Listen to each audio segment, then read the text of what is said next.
Oke, beberapa waktu yang lalu gue baru aja nonton film Backrooms di bioskop. Menurut gue filmnya menarik sih, terutama dari segi aspek horornya yang nggak biasa gue temuin di film-film horor lainnya.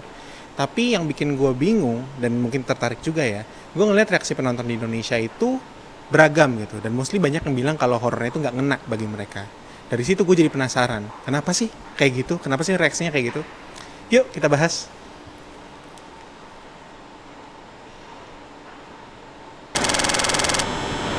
Oke, jadi selesai gue nonton film Backrooms ini, sebagai orang yang nggak tahu apa-apa soal Backrooms pas memutuskan untuk nonton, itu perasaan gelisah. Gelisah karena ada perasaan yang janggal, gelisah karena perasaan khawatir sama karakter, sama suasana dari filmnya, dan terutama yang paling penting gelisah karena ada rasa sendu dan linglung yang nggak bisa gue jelaskan by the moment gue keluar dari bioskop.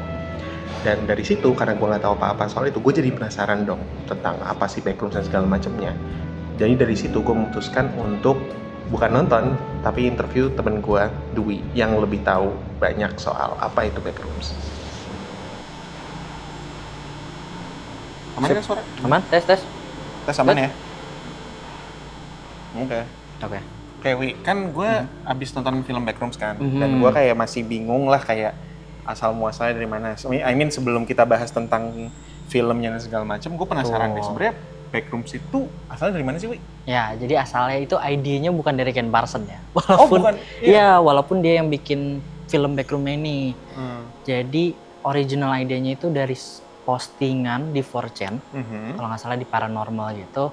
Dia ngirim sebuah gambar dari gudang furniture, toko furniture. Nah, di gambar itu nggak ada deskripsi apa-apa. Tapi karena 4chan itu kayak kolaboratif, jadi di bawahnya ada yang nge-komen. Kalau misalnya lu no-clip dari realita atau nembus dari realita, lu bisa tiba-tiba datang ke Backrooms. Dia ngejelasin kalau misalnya di temboknya kuning dan tempatnya nggak habis-habis. Habis itu lampunya kayak lampu-lampu yang batangan panjang Neon gitu, lampu Mm-mm. neon. Terus dia bunyinya kan berisik banget dan lain-lain. Terus bawahnya lantainya karpet semua dan karpetnya bau kayak almond gitu kata dia. Habis itu kalau misalnya lu ngedengar suara yang ada di Backrooms, di bawahnya tulisin lagi, semoga suara itu nggak denger lu. Tadi kan lu sempat mention kalau misalnya itu kan dari postingan kecil kan? Itu kenapa kok bisa jadi besar sampai jadi fenomena yang sampai bisa jadi film, serial dan lain-lain gitu? Pertama karena ada di internet, jadi kayak banyak orang ngelihat konsep ini terus suka dan mereka ngembangin itu. Oke. Apa sih menurut lu yang bikin kayak konsep horror Backrooms ini jadi menarik buat banyak orang sih? Nah, jadi konsep-konsep yang lainnya juga make konsep yang namanya liminal space. Atau tempat yang berasanya itu familiar, tapi nggak tahu kenapa ada sense of dread, ada hal yang menakutkan di dalamnya. Nah, itu unfamiliaritasnya itu. Oke, jadi artinya dia memperkenalkan sesuatu terus karena ada satu lain hal yang bikin janggal jadi sesuatu yang menyeramkan gitu. Terus itu kan berangkat dari situ dan tentu Backrooms ini kan gede banget. Tapi ada nggak sih contoh-contoh kayak film lain atau hal-hal lain yang mungkin jadi ngikutin lah berangkat dari sini? Atau mungkin jangan-jangan konsep ini udah ada dari sebelum Backrooms yang udah pakai konsep liminal space horror kayak gini? Mungkin kalau konsep liminal space-nya udah ada, tapi kita nggak mikir bahwa itu adalah liminal space. Salah satunya itu The Shining. Itu The Shining itu kan tempatnya hotel yang dimana tahu sendiri lorongnya sama semua kan, karpetnya sama semua, familiar tapi ada yang aneh ya, dan tiba-tiba ada villainnya gitu kan, ada hal jahat di dalamnya. Terus mungkin yang lain technically bukan horor juga bisa, Truman Show bisa jadi dibilang liminal space juga karena hal yang familiar, keluarga dan lain-lain ya kan, terus tiba-tiba ternyata ada something else di belakangnya. Ada vivarium, ya kan? I see. Oke. Sekarang gue mau nanya nih soal film Backrooms. Menurut lu, filmnya gimana sih? Menurut gue filmnya dia itu berhasil nangkep konsep Backrooms dengan bagus. Gitu. Walaupun ada beberapa orang yang mikirnya, kenapa nggak sih filmnya kayak 2 jam cuma orang nge-explore Backroom doang? Kagak ada story-nya, Mas. Kagak. I get it, kalau lu pengen ngambil konsep itu secara keseluruhan 100%, oke, it makes sense. Nggak ada story-nya, nggak seru, Mas. It's gotta be a film gitu kan. Tapi pun untuk orang-orang di negara lain, mungkin Indonesia salah satunya, konsep kayak gitu ataupun tempat yang kayak gitu nggak masuk ke mereka karena itu tidak familiar buat mereka. Karena liminal space itu make rasa familiaritas sebagai senjatanya dia.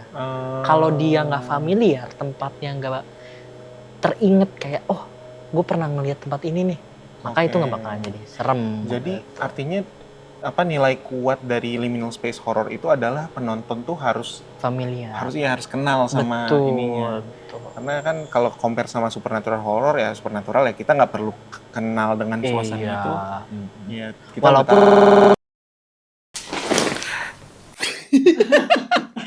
klasiknya sih.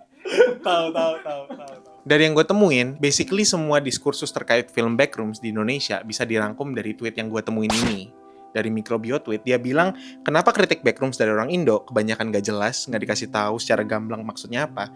Sementara dari foreigners, menurut mereka pesannya itu terlalu tersurat atau terlalu spoon-fed ke audience. Komentar kayak foto ini, itu basically ngedescribe bagaimana orang Indonesia mostly menerima informasi dan menerima pesan, itu mereka menilai filmnya berdasarkan secara sulit atau mudahnya pesan ini diterima secara surface levelnya. Anjay, surface level. Dan gak cuman itu, kita juga bisa ngelihat adanya perbedaan antara penonton Indonesia dan penonton luar, dan bagaimana cara mereka menerima dan memproses pesan dari film Backrooms itu. Nah, dari dua hal tersebut bisa kita bahas beberapanya nih, kayak misalnya, supaya paham kenapa orang Indonesia bereaksi kayak gitu sama Backrooms, kita perlu tahu dulu yang namanya literasi media. Nah, literasi media secara definisi dari jurnal-jurnal yang udah biasa ngebahas hal ini, biasanya didefinisikan sebagai kemampuan untuk mengakses, menganalisa, mengevaluasi, serta menangkap pesan dari berbagai konteks medium, di mana medium ini cenderung berkaitan dengan medium cerita, yang biasa kita temuin bisa di film, serial TV, atau buku, atau berbagai macam media lainnya gitu. Literasi media cenderung berfokus ke gimana kita memahami, mengkritik, dan memproses informasi, yang dimana ini satu langkah di atas literasi informasi, dimana literasi informasi itu lebih berfokus ke bagaimana kita mengakses dan mengidentifikasi apa sih informasi itu. Dari reaksi-reaksi orang yang biasa udah gue lihat di sosial media terkait film ini di Indonesia, nggak sedikit orang yang menganggap film Backrooms ini sekedar film horor yang misterius, yang nggak ngasih jawaban yang jelas dan ngasih alasan kenapa entitas ini muncul dan tujuannya apa, dan berujung jadi sesuatu yang cuman membingungkan penonton.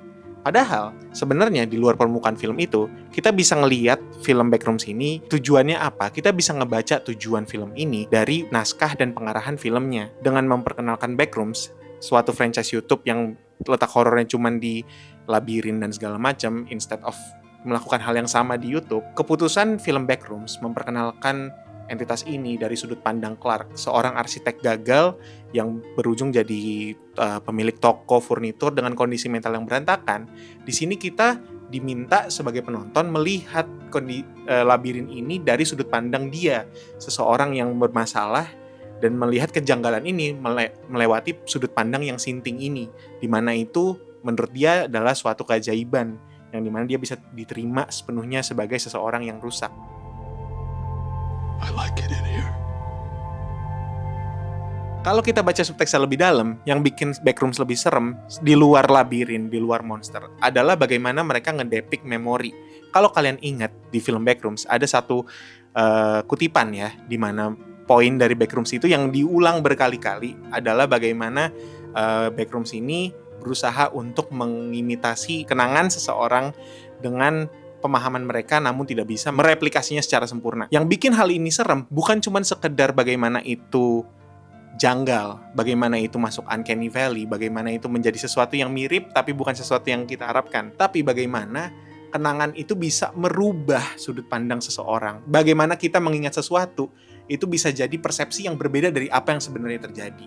Dan itu poin dari Backrooms, at least itu menurut gue. Dan ini balik lagi ke literasi media, di mana itu satu dari sekian cara lu menangkap poin itu. Dan gue nggak bilang kalau misalnya lu nangkap kayak gini salah, atau gue cara nangkapnya paling benar. Tapi dari yang gue nangkep berdasarkan reaksi orang Indonesia, kayaknya ada perbatasan memproses informasi itu, memproses film ini sampai mereka nggak ngebahas ke poin itu. Nah, selain yang tadi, gue juga pengen bahas ini. Sebenarnya Backrooms dan liminal space pada umumnya itu berangkat dari ide horor yang muncul melalui sesuatu yang familiar, sesuatu yang biasa kita temuin. Tapi karena ada satu lain hal yang bikin janggal, misalnya hilangnya informasi-informasi atau hilangnya furnitur, hilangnya kerumunan di tempat yang biasa kita lihat ramai, itu jadi sesuatu yang mengerikan atau sesuatu yang janggal aja gitu, dan itu memunculkan rasa kengerian yang unik.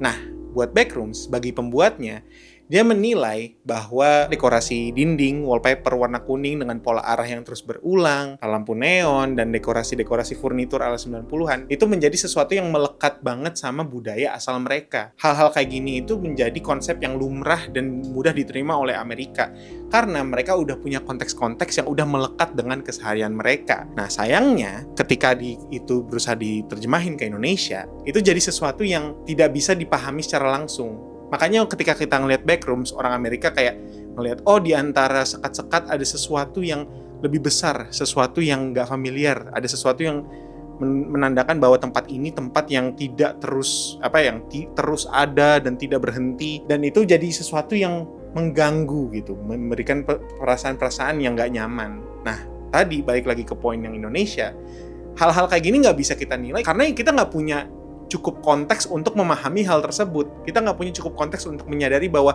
oh hal kayak gini nih janggal ya ternyata. Kita cuma melihat Backrooms essentially jadi sebuah labirin aja.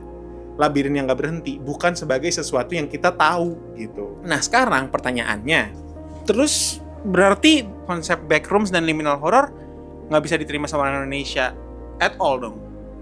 Kenyataannya enggak, karena yang namanya horror itu bahasa universal. Semua orang di dunia bisa takut akan sesuatu. Tapi yang perlu dipahami, semua orang di dunia perlu takut sama sesuatu yang mereka bisa comprehend. Tadi balik ke poin tentang bagaimana orang barat, spesifik orang Amerika menganggap poinnya itu terlalu obvious atau terlalu di spoon fed, sedangkan orang Indonesia ngeliatnya terlalu membingungkan. Karena tadi berkaitan dengan kultural, artinya yang perlu dilakukan adalah kita harus melakukan yang namanya lokalisasi instead of translasi. Nah sekarang bedanya apa sih lokalisasi sama translasi dan penerjemahan secara harfiah? Lokalisasi itu sebuah proses di mana kita menerjemahkan informasi beserta penerjemahan konteks yang dibutuhkan supaya informasi itu bisa diserap secara sepenuhnya sama orang. Dimana kalau misalnya translasi atau terjemahan, itu kita menerjemahkan kata per kata secara harfiah tanpa perlu menerjemahkan konteks. Nah, sekarang kenapa sih kita perlu melakukan lokalisasi? Karena penerjemahan langsung bisa nggak tetap nangkep poinnya? Bisa. Tapi nggak akan bisa sepenuhnya diterima.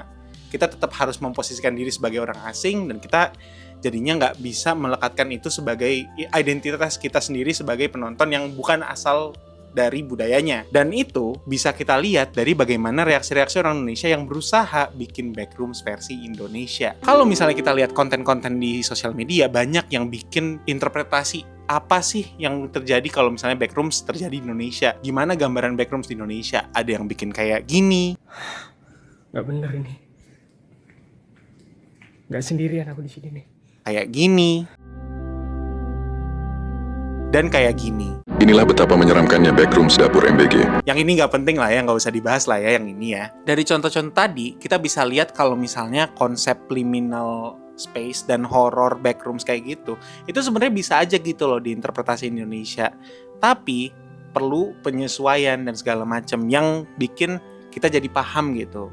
Nah sekarang udah gue jelasin contoh-contohnya dan alasan bagaimana-bagimananya. Kayaknya cuma ada satu hal deh yang bisa kita lakuin.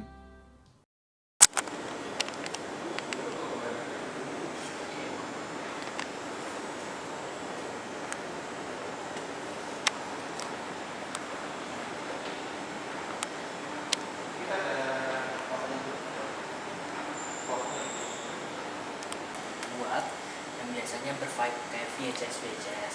Oke. Yang teknologi udah lama ya kita tidak mungkin ada gitu ya. Gak mungkin. Kita terlalu muda. Gak mungkin ada. Gak mungkin. Kita terlalu muda. Gak mungkin ya, for the record ya. Oke, beberapa waktu yang lalu gue baru aja nonton film Backrooms di bioskop. Menurut gue filmnya menarik sih, terutama dari segi aspek horornya yang gak biasa gue temuin di film-film horor lainnya. Tapi yang bikin gue bingung dan mungkin tertarik juga ya, gue ngeliat reaksi penonton di Indonesia itu beragam gitu, dan mostly banyak yang bilang kalau horornya itu nggak ngena bagi mereka. Dari situ gue jadi penasaran, kenapa sih kayak gitu? Kenapa sih reaksinya kayak gitu? Yuk kita bahas.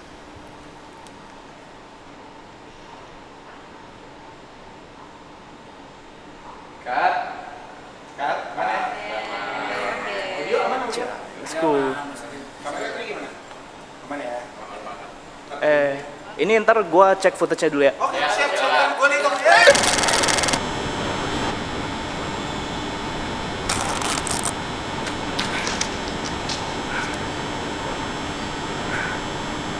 Hello?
Hello?